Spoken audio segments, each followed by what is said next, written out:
Mukunda jewellery మొట్టమొదటి factory outlet హనుమకొండలోనే అతిపెద్ద jewellery mart December 14న గొప్ప ప్రారంభం.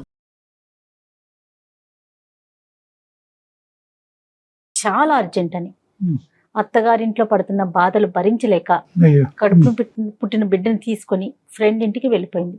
సో అక్కడి నుంచి మనకి మెసేజ్ చేసింది అనమాట. ఇమీడియట్ గా మీతో మాట్లాడాలనిపించి ఈరోజు నేను తను వస్తానందండి, ఆల్రెడీ స్టూడియోకి రావడానికి తను సిద్ధంగా ఉందన్నమాట. పిలిపించాను. వెరీ గుడ్ అమ్మా. సో మన ముందే ఉంది సుమలత. నమస్తే డాక్టర్ గారు. నమస్తే జయ గారు. నమస్తే అండి. రైట్, సుమలత గారు, మీరు మెయిల్లో పెట్టింది నేను చూశాను పూర్తిగా, బట్ డాక్టర్ గారికి ఆడియన్స్ కి తెలియాలి కాబట్టి ఒక్కసారి అసలు మీ ఇష్యూ క్లియర్ గా చెప్పండి. నేను 19 ఏళ్ల వయసులో అండి, నేను అప్పుడు డిగ్రీ చదువుతున్నాను. నా జీవితంలో అలాంటి పాయింట్ ఆఫ్ టైంలో నన్ను ఒక పర్సన్ ఫాలో చేసేవారండి రెగ్యులర్గా. మా కాలేజ్కి నేను వెళ్ళే టైంకి అక్కడ ఉండేవారు, నేను మళ్ళీ కాలేజ్ రిటర్న్ అయిపోయే టైంలో అక్కడ కనిపించేవారు. అలా నన్ను ఒక 15 to 20 days 25 days వరకు ఫాలో చేశారు. సో 7 days తర్వాత మళ్ళీ నన్ను ఫాలో చేసే ప్లేస్ దగ్గర కాకుండా వెనక నుంచి నన్ను అబ్జర్వ్ చేస్తున్నాడు. సరే కదా అని చెప్పేసి నేను కూడా చూసి వెనక్కి తిరిగి నవ్వాను. తర్వాత ఒకానొక రోజు నా దగ్గరకు వచ్చి, మీరంటే నాకు ఇష్టం అని చెప్పారు, మిమ్మల్ని పెళ్లి చేసుకుందాం అనుకుంటున్నాను అన్నారు. నా గురించి మీకేం తెలీదు, నేనెవరో ఏంటో, నన్ను చూసి ఎలా ఇష్టపడ్డారు, అసలు నాలో ఏముందని మీరు ఇష్టపడ్డారు. అయితే లేదండి, నాకెందుకో మీతో ట్రావెల్ చేసి మీతో లైఫ్ షేర్ చేసుకోవాలనిపిస్తుంది అని చెప్పారు. సరే అండి, ఈ లవ్ అనే దాని మీద నాకు అంత ట్రస్ట్ లేదు, ఫస్ట్ మనం ట్రావెల్ చేద్దాం, ఒక ఫ్రెండ్ జోన్లోకి వెళ్దాం, అప్పుడు మన ఇష్టాలేంటి, మనం ఒకరు తెలుసుకోగలుగుతాం, మనం ఒకరంటే ఏంటి అనేది తెలుసుకోగలుగుతాం. సో అలా మనం ట్రావెల్ చేసిన తర్వాత మన ఇద్దరికి సెట్ అయితే మ్యారేజ్ చేసుకుందాం. అలా అనుకున్నామండి. ఇద్దరు అలా అనుకున్నారు. ఇద్దరు అలా అనుకున్నాం. ఎంతకాలంలో జర్నీ చేశారు? ఫైనల్ గా మ్యారేజ్ ఎప్పుడు చేసుకున్నారు? ఒక 3 months వరకు చేసామండి. 3 months వరకు. అంటే ఈ 3 months సమయం నీకు సరిపోయిందమ్మా తను పూర్తిగా ఎవరు ఏంటి అనేది తెలుసుకోవడానికి? బాగుండేవాడు సార్, ఎక్కడికి పడితే అక్కడికి తీసుకెళ్లేవాడు, నేను ఏది అడిగినా కాదనేవాడు కాదు, చాలా బాగా చూసుకునేవాడు. 3 months లో ఎలాగమ్మా ఎస్ చెప్పావు? వెనక ముందు చూసుకోకుండా ఏం చూసి అంత ఇన్ఫ్లుయెన్స్ అయ్యో ఈ మనిషిని? సార్ చూడ్డానికి అచ్చం సినిమా హీరోలా ఉండేవాడు సార్. సినిమా హీరోలా తయారయ్యేవాడు, మంచి గాగుల్స్ పెట్టుకుని, మంచి హెయిర్ స్టైల్, మంచి డ్రెస్సింగ్ స్టైల్, మాట తీరు కూడా చాలా పాష్ గా ఉండేది సార్. పర్ఫెక్ట్. చాలా చాలా అందంగా ఉండేవాడు. ఆ సినిమా హీరో మెయింటైన్ చేస్తారు కదా, అలా మెయింటైన్ చేశాడు సార్. తర్వాత ఏమైందమ్మా? పేరెంట్స్ కి చెప్పావా? మీ పేరెంట్స్ ఒప్పుకున్నారా? లేదు సార్. చెప్పారా మీరు? చెప్పాను సార్. చాలా గొడవ అయిపోయింది సార్ ఇంట్లో. పెళ్ళేంటి, అసలు ఏమనుకుంటున్నావు నువ్వు, ఈ కాలం అబ్బాయిలు ఎలా ఉన్నారు అని. వచ్చారా దగ్గరుండి పెళ్లి చేశారా? లేదు సార్. నేను ఇంకా ఏడుస్తే, ఇంకా అన్నం తినకుండా ఇంట్లో రచ్చ చేస్తే, ఇంకో ఒకానొక రోజు నన్ను గుడికి తీసుకెళ్ళి, ఇంకా మాకు సంబంధం లేదు, నీ లైఫ్ ఏదో నువ్వు చూసుకో, పెళ్లి చేసేసుకో అని పంపించేశారు సార్ ఇంట్లో నుంచి. సో వాళ్ళు కూడా దగ్గరుండి ఏం పెళ్లి జరిపించలే? ఎన్ని ఇయర్స్ అవుతుంది పెళ్లి అయ్యండి? 4 years అవుతుంది మేడం. ఏంటమ్మా నీకు అంత ఇదిగా కనిపించింది ఏంటమ్మా మనిషిలో? ఇంటికి తీసుకెళ్ళాడు సార్, ఇంటికి తీసుకెళ్లి పేరెంట్స్ ని పరిచయం చేశాడు, మంచి టైం స్పెండ్ చేసాం, నా ఆడపడుచుతో మంచి టైం స్పెండ్ చేసాం. సో ఇతని క్వాలిటీస్ నచ్చినాయి, అటు ఫ్యామిలీ క్వాలిటీస్ కూడా చాలా బాగుండేది. అన్ని విధాలుగా నచ్చిన తర్వాతే ఓకే చెప్పావు? అన్ని రకాలుగా చూసే, అంటే లోపలికి వెళ్ళే వరకు తెలియలేదు సార్ నాకు వీళ్ళేంటో. ఏంటమ్మా మరి సర్వైవల్ ఎలా ఉంది? మరి ఏమైంది మ్యారేజ్ తర్వాత? చెప్పండి ఒకసారి. నీ అసెస్మెంట్ అంతా కరెక్ట్ అనిపించిందా, తప్పు అనిపించిందా ఆ మనిషి గురించి? హెరాస్ చేస్తున్నారు సార్. ఎలాంటి హెరాస్మెంట్? ఎక్కడికి బయటికి వెళ్ళనివ్వకుండా, అయ్యో, ఒక ఫంక్షన్ కి తీసుకెళ్లకుండా, అసలు ఎవరైనా ఇంట్లోకి వస్తే లోపలికి వెళ్ళిపో అని సైగ చేయడం, బెదిరించేయడం. ఎవరు? అతనా? అత్తగారండి. అత్తగారు బ్రహ్మ రాక్షస్ అండి బాబు ఆవిడ.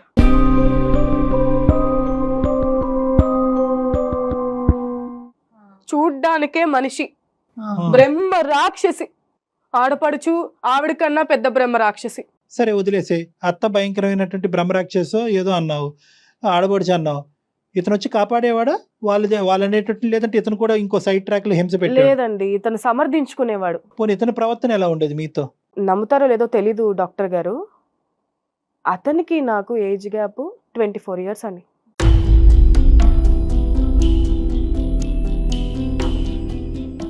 అతనికి నాకు ఏజ్ గ్యాప్ 24 ఇయర్స్ అని తెలిసిందండి. 24 ఇయర్స్ అమ్మా. 24 ఇయర్స్ అండి. 24 ఇయర్స్ గ్యాప్ మెయింటైన్ చేయగలిగే అంత గొప్పగా ఎలా మెయింటైన్ చేస్తారమ్మా ఎవరన్నా? నాకు అర్థం కాలే. అసలు అట్లెట్లా అండి? అది కరెక్టేనా మీరు అనేది? ఆ ఏజ్ గ్యాప్ అనేది 24 ఇయర్స్ అనేది మీకు తెలుసా? చూపిస్తాను మ్యామ్ మీకు కాల్తే. ఒక రోజు బీరువా సర్దుతున్నప్పుడు ఆధార్ కార్డు బయటపడింది. చూస్తే నాకు తనకి మధ్య 24 ఇయర్స్ ఏజ్ గ్యాప్ మ్యామ్. అంటే అమ్మ నీకు 19 ఇయర్స్ గా ప్రేమిస్తున్నప్పుడు ఇతని వయసు 43 సంవత్సరాల. అంతే సార్.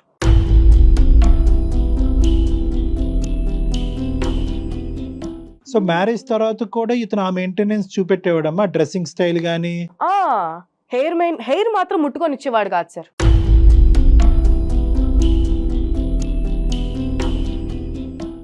నేను మంచం మీద పడుకున్నప్పుడు జుట్టు పట్టుకుని హెయిర్ చాలా బాగుంటే వద్దు దాన్ని ఏదో రకంగా తప్పించుకుని ఏదో రకంగా చిరాకు పడిపోయి ఇంకా అవాయిడ్ చేసేసేవాడు సార్. అసలు తలస్నానం అంటే ఎప్పుడైనా పండుగలు పబ్బాలు వచ్చినప్పుడు అనిపిస్తుంది కదండి హెడ్ బాత్ చేయించాలి హస్బెండ్ కి అని, అసలు ముట్టుకొని ఇచ్చేవాడు కదా సార్. మామూలుగానే ముట్టుకోడు, ఇంకా తలస్నానం ఏం చేయనిస్తా. కానీ ఎందుకమ్మా? ఒరిజినల్ కాదా హెయిర్? లేదు సార్.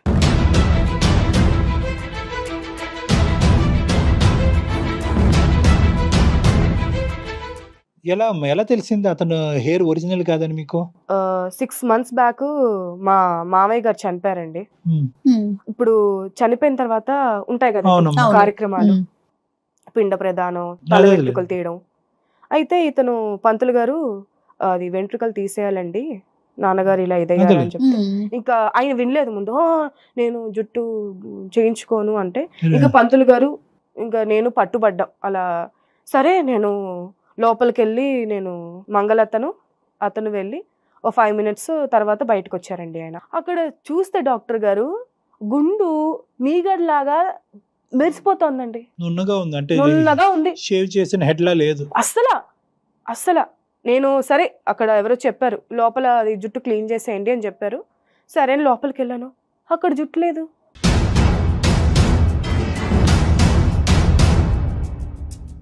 మరి ఏముందమ్మా? సూట్ కేసు ఒకటి పైన ఉన్న సూట్ కేసు కింద పడిపోయింది సార్. ఆ సూట్ కేసు తీసి చూస్తే విగ్గు.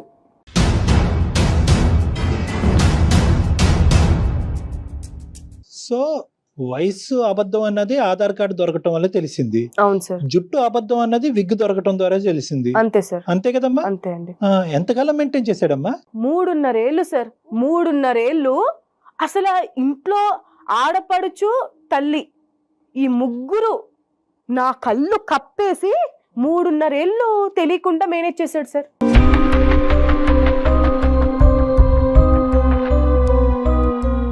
వయసు తెలియకుండా ఇది జుట్టు విగ్గు అని తెలియకుండా ఎలా మెయింటైన్ చేయగలరు డాక్టర్ గారు? పగలు రాత్రి చెప్పాను కదా మ్యామ్. అదే అసలు తలస్నానం చేయడానికి వెళ్ళి కూడా అసలు జుట్టు తడిచి ఉండేది కాదు. ఈ స్థాయిలో మెయింటైన్ చేయడం అంటే కనుక చాలా కష్టం. అంటే ఆ విగ్ తయారు చేసినోడికి హ్యాట్స్ ఆఫ్. నిజంగా చెప్పాలంటే ఇతను మెయింటైన్ చేయడం ఒక ఎత్తు అయితే కనుక వాడు తయారు చేసిన విగ్ కూడా ఎలా సార్? అది విగ్ కనిపెట్టలేము సార్. అది ఒత్తుగా బలంగా అదే హీరోలు పెట్టుకుంటారు కదా అలా. సరే ఇవన్నీ ఒక ఎత్తమ్మా. సరే 24 ఇయర్స్ తేడా ఉంది అయినా కానీ మెయింటైన్ చేస్తున్నాడు, అదొక మోసం అన్నది నీకు అర్థమైంది. అట్లీస్ట్ మనిషి యొక్క ప్రవర్తన నిన్ను బాగా చూసుకోవటం, కుటుంబ వ్యవహారాలు, పిల్లల్ని 24 గంటలు తాగడం మందు ఇది కూడా ఎన్నిసార్లు చెప్పాను, బుజ్జగించాను సార్, కాళ్ళు పట్టుకున్నాను సార్. నేను తాగొద్దండి హెల్త్ ఖరాబ్ అయిపోతుంది, తాగొద్దు ఎన్నిసార్లు చెప్తాం సార్. అలసిపోయాను సార్ నేను.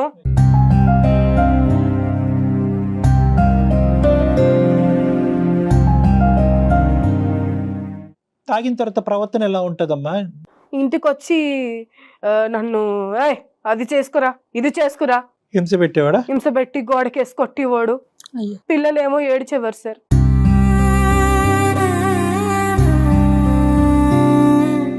నువ్వేమైనా ఉద్యోగం చేసుకుంటున్నావా? బయటకు వెళ్ళేదాన్ని? అసలు హౌస్ అరెస్ట్ అండి.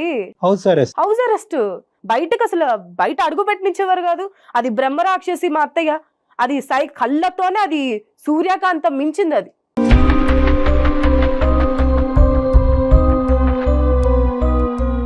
మరి ఈ రోజు ఇక్కడికి ఎలా రాగలిగావమ్మా? ఎంత కష్టపడ్డావు ఇక్కడ రావడానికి? మొన్న ఫంక్షన్ అయితే సార్, మా అత్తగారు పక్కన ఫంక్షన్ అయితే ఫంక్షన్కి వెళ్ళారు. ఇంట్లో ఎవరు లేరు. గడబెట్టేశారు, బయట గడబెట్టేసుకుని పోయింది. ఆవిడ ఎప్పుడు అంతేనా? ఎక్కడికి వెళ్ళినా కూడా ఎక్కడికైనా వెళ్ళినా బయట గొల్లం పెట్టేస్తుంది సార్. నువ్వు బయటకి వెళ్ళలేవు? బయటికి వెళ్ళలేను, Phone బయటికి access? వెళ్ళకూడదు అని చెప్పేసి గొల్లం పెట్టేస్తుంది. Phone access? ఫోన్ యాక్సెస్ ఏమీ లేదు సార్.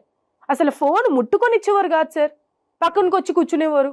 ఫోన్ ముట్టుకుంటే గడబెట్టేసి పోయింది సార్. రైట్. నేను గట్టిగా కొట్టేశాను సార్, ఇంక ఏడుస్తూ తీయండి తీయండి అంటే అక్కడ వెళ్ళే వాళ్ళు ఎవరో డోర్ తీసేశారు. నేను కట్టు బట్టలతో పిల్లల్ని పట్టుకుని బయటకు వెళ్ళిపోయాను సార్.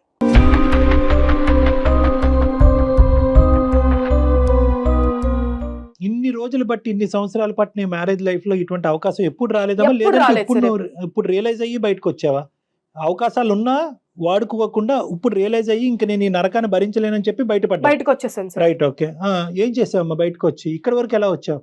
నా స్కూల్ మేట్ ఒక అమ్మాయి ఉంది, పవిత్ర అని, ఓకే. ఇక్కడే బాలానగర్ లో ఉంటారు. ఓకే. సో ఇంకా నేను వాళ్ళ పిల్లల్ని ఇంటికి వెళ్ళారు. తీసుకుని వాళ్ళ ఇంటికి వెళ్ళిపోయాను మేడం. ఓకే. అయితే తను చెప్పారు నాకు ఇక్కడ అందమైన జీవితం అని చెప్పేసి ఒక ప్రోగ్రామ్ ఉంది, అక్కడ అన్ని పరిష్కరిస్తారు డాక్టర్ గారు ఇంకా జయ్ గారు. ఓకే. సరే, ఇప్పుడు ఏ ఉద్దేశంతో ఇక్కడ మా దగ్గరకు వచ్చావమ్మా? ఏ విధంగా ఏం నువ్వు ఎలాగ ఏం బయటపడ్డావు? ఆ చేయమంటారు? మనిషి నీకు కావాలా వద్దా? వద్దు సార్, ఇంకా ఇంత జరిగాక నేను ఇతనితో ఉండదలుచుకోలేదు మ్యామ్. ఇంకా ఓకే. నాకు లైఫ్ లో హ్యాపీనెస్ లేదు, ఒక కంఫర్ట్ జోన్ లాగా నేను ఫీల్ అవ్వడం లేదు. నా పిల్లలు రిస్క్ లో ఉన్నారు. ఇప్పుడు రేపో మాపో తాగొచ్చి నా పిల్లల్ని కొడితే, వాళ్ళకి ఏదైనా అయితే, ఇంకా ఇలాంటి మనిషితో నాకు వద్దండి. ఇప్పుడు అంతా అయిపోయిన తర్వాత నువ్వు బయటకు వచ్చిన తర్వాత వాడికి చెప్పేది ఏందమ్మా? ఏం చెప్పాలని అనుకుంటున్నావు? ఏమో సార్, ఇప్పుడు మళ్ళీ నేను ఇంట్లో నుంచి వెళ్ళిపోయాను కదా సార్. రైట్. మళ్ళీ మా పేరెంట్స్ కి ఏమైనా ఫోన్ చేసి వాళ్ళని ఎక్కడ ఇబ్బంది పెడతాడనే So, భయం ఉంది సార్ నాకు. పర్మనెంట్ గా దిస్ ఇష్యూ ఇస్ క్లోజ్డ్. నీకు నాకు ఎటువంటి సంబంధం లేదు. నువ్వు ఏబీసీ టార్చర్ పెట్టావు కాబట్టి ఇంకా ముందు నుంచి నా లైఫ్ లో దూరి నన్ను హింస పెట్టద్దు అనేటటువంటి ఒక ఫైనల్ మాట చెప్పటం గురించి. అంతే సార్, అంతే కదా? అంతే. ఎగ్జాక్ట్లీ అండి. సరే, ఇప్పుడు ఈ ఫోన్ అనేది నీ ఫ్రెండ్ ఫోన్ అని అంటున్నావు. అవును సార్. మరి ఇందులోంచి చేస్తే అతను ఎత్తుతాడా ఫోన్? ట్రై చేస్తారా? ట్రై చేద్దాం ట్రై సార్. చేయండి.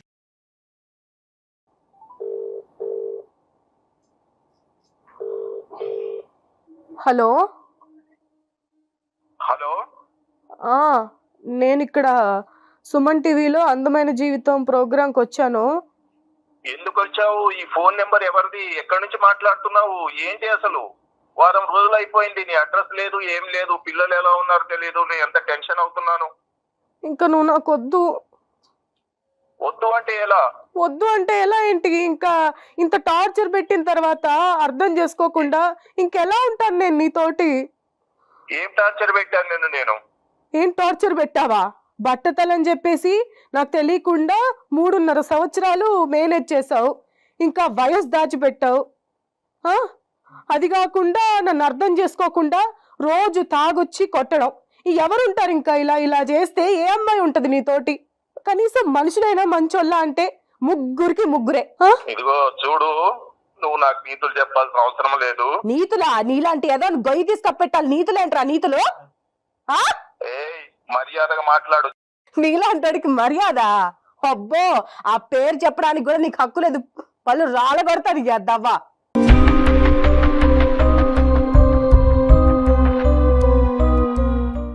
ఎదవా అనే స్టేజికి వచ్చావంటే చాలా దూరం పోయింది నీ ఎవ్వరో అలా ఊరుకుని ఇన్ని రోజులు ఉన్నాను కాబట్టే.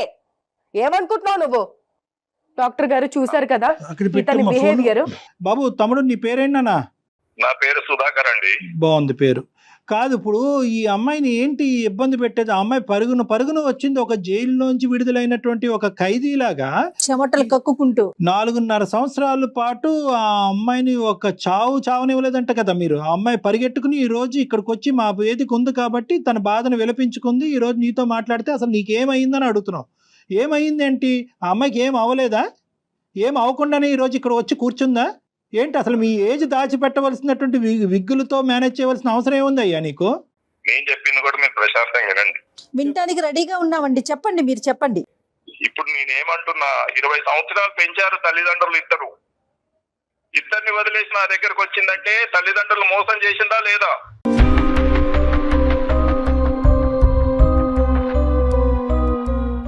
ఈ రోజు నా బొచ్చు బాగాలేదని ఇంట్లోంచి వెళ్ళిపోయింది. 2 సంవత్సరాలు 2 పిల్లల్ని కన్న తర్వాత వీడు బొచ్చు బాగాలేదు, వీడు అందగాడు కాదు, అప్పుడేమో అందగాడు అని అప్పుడు వచ్చింది, ఇప్పుడేమో బాగాలేదని వెళ్ళిపోయింది.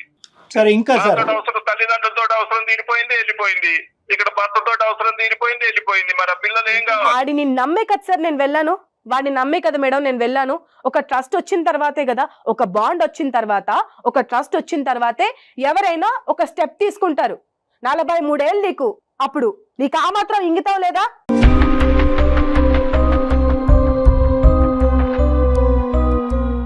ఇప్పుడు ఆ అమ్మాయి ఇక్కడికి ఎందుకు వచ్చి కూర్చుందంటే మీ నెత్తి మీద బొచ్చు లేదని కాదు, లేదంటే మీరు వయసు నిమిత్తం అబద్ధం చెప్పారు అనేది కాదు. ఆ రెండు ఫ్యాక్టర్స్ ఒకప్పుడు ఫ్యాక్టర్స్, అవి కప్పిపుచ్చినా కూడా నేను అట్లీస్ట్ ఆ వ్యక్తి యొక్క వ్యక్తిత్వం మంచిగా ఉంటే కనుక నేను అక్కడే ఉండేదాన్ని, బాధ్యతాయుతంగా ఉంటే కనుక అక్కడే ఉండేదాన్ని, తాగుడు అనే అలవాటు లేకపోతే అక్కడే ఉండేదాన్ని, నన్ను చక్కగా నన్ను పిల్లల్ని చూసుకుని నన్ను హింస పెట్టకుండా అతను వాళ్ళ అమ్మ నన్ను టార్చర్ పెట్టకుండా ఉండుంటే కనుక అసలు బొచ్చు అనేటి విగ్గు అనే అంశం కూడా లెక్కలో లేనిది, వయస్సు అనే అంశం కూడా లెక్కలో లేనిదనే అంశాలు ఇక్కడ చెప్పింది. మరి ఇవి కరెక్టా కాదా? మీరు తాగి రావటం అనేది కరెక్టా కాదా? తాగి వచ్చి ఆ అమ్మాయిని హింస పెట్టడం అనేది కరెక్టా కాదా? తాగే మాట వాస్తవం, అందులో ఏమీ అబద్ధం లేదు. తాగి కానీ ఎప్పుడు కూడా నేను ఆమెని శారీరకంగా హింసించలేదు, ఫిజికల్ గా మంచిగానే చూసుకున్నాను కాబట్టి పిల్లలు పుట్టారు. పిల్లలు ఏమైపోయారని అడిగాను కదా ఫోన్ చేసినప్పుడు. కాదు ఇప్పుడు కొన్ని తప్పులు ఉండొచ్చు. నేనేమి పరిపూర్ణ సచ్చిదానంద స్వామిని కాదు, నేను అలాంటి పేర్లు వాడద్దులేండి తమ్ముడు. అంత ఆమె చెప్పినంత మూర్ఖుణ్ణి అంత పెద్ద పేరు మీ నోట్లోకి రాకూడదు. కాకుండా కాదు అలా కాదు. ఇప్పుడు మీ ఆవిడ పెళ్ళయిన తర్వాత ఎన్ని సందర్భాల్లో ఇల్లు వదిలి బయటకు వెళ్ళింది, ఎన్ని సందర్భాల్లో మీ ఆవిడ ఫోన్ అనేటటువంటి దాన్ని మొహం చూసింది, ఎన్ని ఫంక్షన్లకు మీ ఆవిడ వెళ్ళింది? అవును డాక్టర్ గారు, ఏం చేద్దాం, ప్రేమ అనేది ఒక మైకం, ఒక మోహం, తనే జీవితం అనుకున్నా, తనతోటే కాలం గడిపా, అందుకనే అట్లా చేశా. కానీ నాకేం లేదు, తను ఎక్కడ నాకు దూరం అయిపోతుందోనని ఒక అందమైన జీవితం అనుకున్నాను. తనతోటే ఉన్నాను, తనతోటి 24 గంటలు చేయాలని, తన అందం కోసం అట్లా అయిపోయాను డాక్టర్ గారు, అంతేగాని నాకు వేరే ఉద్దేశం ఏం లేదు. వేరే ఉద్దేశం ఏమీ లేదు. మీకేమొచ్చి మీకు ఒక ఉద్దేశం, దానికి ఒక సెక్యూరిటీ పోలీస్ ఏమొచ్చి మీ అమ్మ బయటకు వెళ్తే కనుక బయట నుంచి గడియలు పెడతారంట, తాళాలు పెడతారంట, ఫోన్లు వాడినెవరంట. తాళాలు గడియలు పెడితే తను బయటికి ఎలా వస్తుంది డాక్టర్ గారు? ఫోన్లు మాట్లాడనిపోవటం అయితే నిజమే, కొంచెం స్వేచ్ఛను అయితే ఇవ్వకపోవటమే నిజమే. కొంచెం ఏంటండి, అసలు ఏం స్వేచ్ఛ ఇచ్చారండి ఆవిడకి? కేవలం ఆ అమ్మాయి చేసినటువంటి ఏకైక తప్పిదం, బహుశా ఈ ప్రోగ్రామ్ చూసేటటువంటి ప్రతి ఆడపిల్ల నేర్చుకోవాల్సింది ఏంటంటే, ఒక మగాడిని, ఒక ప్రేమించేటటువంటి వాడిని అసెస్ చేసేటప్పుడు కేవలం వాడు అందచందాలు ఉన్నాయా, నెత్తి మీద అసలు అది ఒరిజినల్ హెయిరా, అది విగ్గా అనేది కూడా గుడ్డిగా తెలుసుకోకుండా ప్రేమలో అనే మత్తులో పడటం, తల్లిదండ్రులు ఎందుకు ఆపుతున్నారు అనేది అర్థం చేసుకోకుండా అదే మైకంలో కొట్టుకుపోవటం, ఈ అమ్మాయి దానికి సమయం సందర్భం తీసుకున్నటువంటిది 3 నెలల వ్యవధి తీసుకుంది. కాబట్టి ఈ రోజు ఈ అమ్మాయి మీ అందరికీ చులకన అయిపోయింది. మరి ఏం చేస్తారు? తప్పు చేసినప్పుడు తను కూడా తప్పు చేసిందా లేదా? ఏం తప్పు చేసిందండి? తల్లిదండ్రులు వదిలేసి మిమ్మల్ని నమ్మి రావటం అనేది తప్ప? తను చేసిన తప్ప?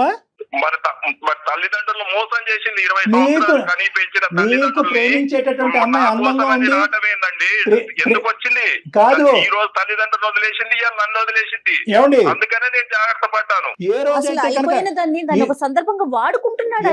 తల్లిదండ్రులు లేనటువంటి లోటుని తీర్చాలి, అంతేగాని తల్లిదండ్రులు కూడా వదిలి వచ్చిందని చెప్పి ఆ సిచ్యువేషన్ ని అడ్వాంటేజ్ తీసుకుని ఇంకెక్కడికి పోతాదిలే అని చెప్పి ఆ అమ్మాయికి మొత్తం జైలు అనేటటువంటి విధంగా ఈ రోజు క్రియేట్ చేశారు మీరు. 20 సంవత్సరాలు పెంచిన తల్లిదండ్రులు వదిలేసి వచ్చిన అమ్మాయి నాతోటి ఏముంటదని నేను జాగ్రత్త పడ్డాను. తల్లిదండ్రులు జాగ్రత్త పడలేదు, నేను జాగ్రత్త పడ్డాను. ఒక్క నిమిషం ఆగుతావా? నేను మాట్లాడాలి. ఏం మాట్లాడతావు? ఇంకా పొయ్యి ఆడ కూర్చున్న తర్వాత పరువు కూర్చొని ఇంకేం మాట్లాడతావు? పరువు కూడా ఉందా? చూసారా డాక్టర్ గారు, పరువు అంట. ఇప్పుడు ఆ అమ్మాయి ఆల్రెడీ ఇక్కడ ఒక నిర్ణయం తీసుకుని ఇక్కడికి వచ్చి కూర్చుంది. ఇంకొక దారి అంటూ ఆ అమ్మాయి ఇక్కడ ఏం మాకు చూపెట్టలేదు. అంటే ఏంటంటే ఇక్కడ కౌన్సిలింగ్ చేయటానికో, లేదంటే మిమ్మల్ని ఒక మంచి వ్యక్తి కింద మార్చడానికో, ఈ పెళ్లి కలపటానికో అనేటటువంటి ఆప్షన్స్ ఆ అమ్మాయి ఇవ్వలేదు. ఇక్కడికి వచ్చి ఏమందంటే, ఈ టార్చర్ భరించలేకనే ఇక్కడ కూర్చున్నాను, ఇక్కడ కూర్చోవటానికి ఒకే ఒక అంశం ఏంటంటే కనుక ఆ ఫ్యూచర్లో ఆ మనిషి మళ్ళీ నా జీవితంలో రాకూడదు, నేను ఎక్కడున్నాను అనేటటువంటి ఆలోచన అతనికి రాకూడదు, మా పేరెంట్స్కి వెళ్ళి ఎటువంటిది కమ్యూనికేట్ చేయకూడదు, ఈ పెళ్లి ఇక్కడితో తెగినట్టే అనే అంశం మీకు కమ్యూనికేట్ చేయడం గురించి మా ద్వారా మీతో మాట్లాడమని చెప్పింది. వయసు అప్పుడు ఎందుకు దాచారు? నా నెత్తి మీద ఉన్నది ఒరిజినల్. అవునండి, నేను మంచోడిని కాదు, వయసు నేను దాచడం ఏందండి? నన్ను చూసి ఆ అమ్మాయి కూడా మోహం పడింది కదా, అది లేదు, నువ్వు అవసరం లేదు నాకంటే. మరి పిల్లలు ఏమైపోతారు చెప్పు? నువ్వు చెప్పు, పిల్లలు ఏమైపోతారు? ఆ రోజు తల్లిదండ్రుల మాట విన్నావా నువ్వు? నీ సుఖం, నీ సంతోషం నీదే, గాని ఎదుటోళ్ళది నీకు అవసరమే లేదు, అంతా నీ వర్షనే. నన్ను మాట్లాడిస్తావా?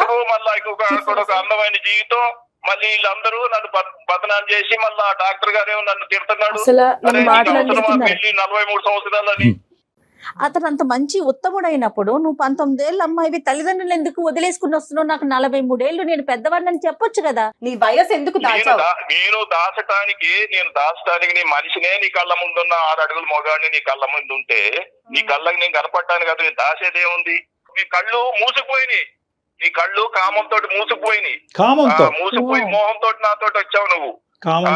మరి ఇంకా ఇప్పుడేమో నాకు నీతులు చెబుతున్నావు, నీకు వయసు దాచిపెట్టావు. సుధాకర్ గారు, సార్ చెప్పండి సార్. ఇంకా ఎక్కువ మాట్లాడవలసినటువంటి అవసరం లేదు, ఎందుకంటే ఆ అమ్మాయి మీరు ఎట్లా అంటే ఒక 2 నిమిషాలు నేను మాట్లాడి నేను ఫోన్ పెట్టేస్తాను. ఫోన్ చేసింది మేమే కదా, మీరు కాదు కదా. సో నేను ఒక 2 మాటలు చెప్పి, నేనైతే ఫోన్ చేయలేదు, మీరే చేశారు. అందుగురించి అగౌరవపరిచారు మీరు, అయినా కానీ నేను విన్నాను. నేనే అగౌరవపరిచానండి. నీ వయసు బట్టబయలు చేయటం అగౌరవపరచటమా? ఏం టార్చర్ చూపెట్టారు ఈ 4 సంవత్సరాలు అనేటువంటిది మాకు కళ్ళకు కట్టినట్టుగానే కనిపించింది. మీతో ఇంకా మాట్లాడవలసినటువంటి అవసరం లేదు. ఒకప్పుడు పిల్లలు డివోర్స్ అనేటటువంటి అంశాలు తేల్చుకోవాలంటే కనుక ఆ అమ్మాయికి కావాల్సినటువంటి లీగల్ హెల్ప్ మేము ఇస్తాము, మీకు కావాల్సినటువంటి లీగల్ హెల్ప్ మీరు తీసుకోండి. తద్వారా ఏంటంటే ఈ విడాకుల ప్రక్రియ అనేది ముందుకెళ్తుంది. పిల్లలు ఎవరి దగ్గర ఉంటారు, ఎంతసేపు ఉంటారు అనేటువంటిది కోర్టు నిర్ణయిస్తుంది. ఓకే, ఇవ్వండి. మీరు నాకు కాల్ చేశారు, మీరే అంతా చెప్పారు, మీ ఇష్టం, మీ వర్షన్ మీది. ఆ విడాకులు అనేది జరగవు, తన జీవితాంతం నాతోటే కలిసి ఉంటది. ఎందుకుంటాను? నాకేం అవసరం? నోరు మూసుకో. ఇప్పటికీ నా తప్పు తెలుసుకున్నాను సార్, నేను రోజు పశ్చాత్తాపడ్డాను సార్. నీ చేతుల్లో అంతా ఉండదు. ఒక బాండింగ్ తెగిపోవాలంటే నీ చేతుల్లో అంతా ఉండదు. నువ్వెవరు చెప్పడానికి? అమ్మాయికి ఇష్టం లేకపోతే ఎవరైనా కానీ ముట్టుకోవడానికి, మాట్లాడడానికి, పక్కన కూర్చోడానికి కూడా హక్కు లేదు. ఏం మాట్లాడుతున్నావు? ఏం మాట్లాడేది ఏముంది? అంత నీ ఇష్టం కాదు, నా ఇష్టం కాదు, నీ ఇష్టం. తల్లిదండ్రులు వదిలేసి వస్తే ఇంకొక మాట అన్నావు అనుకో, నా పేరెంట్స్ గురించి చెప్పుతా కొడతారు ఎదవా. 1కి 100 సార్లు తల్లిదండ్రులను వదిలేసింది. సరే, తన చెప్పుతో తనే కొట్టుకుంది. అదే తల్లిదండ్రుల దగ్గర తీసుకెళ్లే బాధ్యత మాది. ఆ అమ్మాయిని, ఆ అమ్మాయి పిల్లల్ని అక్కడ అప్పచెప్తాము. మీరు ఏ కోర్టు ప్రక్రియ ద్వారా వెళ్తారు అనేది మీ ఇష్టం. ఆ అమ్మాయి మీతో మాత్రం కలిసి ఉండాలనే ఆలోచన ఆ అమ్మాయికి లేదు. అది ఆ అమ్మాయి హక్కు. మీరు నాకు ఫోన్ చేశారు కదా, కంక్లూజన్ నేను కూడా ఒక మాట చెబుతాను నేనండి. తల్లిదండ్రుల నుంచి నాకు విడాకులు ఇప్పిస్తారని మీరు అంటున్నారు, అది జరిగే పని కాదు. సమాజం హర్షించదు, తల్లిదండ్రులు కూడా ఒప్పుకోరు. ఆ భర్తతోటి ఉండు, వాడు పెళ్లి చేసుకున్నాడు, ఏదో ఒకటి ఆ పిల్లల కోసం భరించు. ఆ రోజు మమ్మల్ని వదిలేసి వెళ్ళిపోయావు, ఈ రోజు మళ్ళీ మొగుడిని వదిలేసి మా దగ్గరకు వచ్చావా, పిల్లలు ఏమైపోతారు? కోర్టు కూడా నాకే సపోర్ట్ చేస్తుంది. మీ సుమన్ టీవీ వచ్చినా ఇంకెవరు వచ్చినా అందరు కలిసి ఉండండి రాబాయ్ అని చెబుతారు. పెళ్లి అంటే 100 ఏళ్ళు పంట అంటారు. ఏం బాధ లేదు. సంతోషం అండి, ఊహల్లోనే బతకండి. చాలా సంతోషం. చాలా మంచి నిర్ణయం తీసుకున్నాం. ఆ మనిషి ఏంటనేటటువంటిది ఈ 10 నిమిషాలు అతను మాట్లాడితే మాకు అర్థమైంది. అతను ఎక్కడో కూడా అతను చేసినటువంటి తప్పులు, దాచిపెట్టినటువంటి అంశాలు ఎక్కడ కూడా 0.5% కూడా కనికరం లేదు అని అనిపిస్తుంది. ఒకటమ్మ, ఈ రోజు ఇక్కడికి వచ్చినందుకు, నిర్ణయం తీసుకున్న తర్వాత ఇక్కడికి వచ్చినందుకు మేమందరం హర్షిస్తున్నాం. ఎందుకంటే ఇక్కడ ప్రధానంగా నీకు సపోర్ట్ అనేటటువంటిది కావాలి ఈ సముద్రం దాటి. ఎందుకంటే అతను ఛాలెంజ్ చేస్తున్నావు, ఎక్కడికి వెళ్తావు, ఏం చేస్తావు, అటు తిరిగి సమాజం మళ్ళీ నాతోనే కలుపుతుంది అనే ఛాలెంజ్ చేస్తున్నాడు.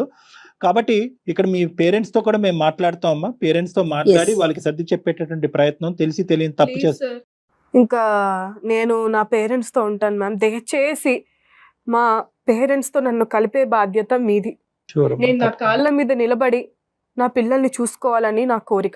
నాకు జీవితంలో ఇంతకంటే ఇంకేం వద్దు సార్. నా పిల్లల్ని చూసుకోవాలి, నా పిల్లలు బాగుండాలి. ఎప్పట్లాగా నేను మా పేరెంట్స్ తో కలిసి ఉంటాను. అక్కడ నేను వాడిని నమ్మొచ్చాను, ప్రేమతో వచ్చింది కనిపించట్లేదు. నువ్వు ఎలా వచ్చావు, నీ కళ్ళు కామంతో మూసుకుపోయినాయా అని నన్ను బ్లేమ్ చేస్తున్నాడు. ఒక ఆడపిల్ల ఒకరితో వెళ్ళిందంటే ఏ నమ్మకంతోనే కదా సార్ వెళ్ళేది. నీకు కళ్ళు మూసుకుపోయినాయా, నువ్వు అలాంటి దానివి, నువ్వు నా నుంచి విడిపోకూడదు, ఆ స్వేచ్ఛ కూడా ఇవ్వట్లేదు నాకు అంటే మీరు అర్థం చేసుకోండి డాక్టర్ గారు. తప్పకుండా పేరెంట్స్ తో మాట్లాడే బాధ్యత కళ్యాణ్ గారు తీసుకుంటారు. దయచేసి నాకు ఏదో ఒక దారి చూపించండి. తప్పకుండా సుమలత, మీరు ధైర్యంగా ఉండండి. పేరెంట్స్ తో మాట్లాడదాం. నెక్స్ట్ ఏం చేయాలనేది లీగల్ గా వెళ్లే అవకాశం మనం ఎలా ఉందో ఏంటో చూద్దాం. కళ్యాణ్ కూడా మేము హెల్ప్ చేస్తామా, లీగల్ సపోర్ట్ కూడా మేము తీసుకురావడానికి ట్రై చేస్తాం. రైట్, నమస్తే. నమస్తే.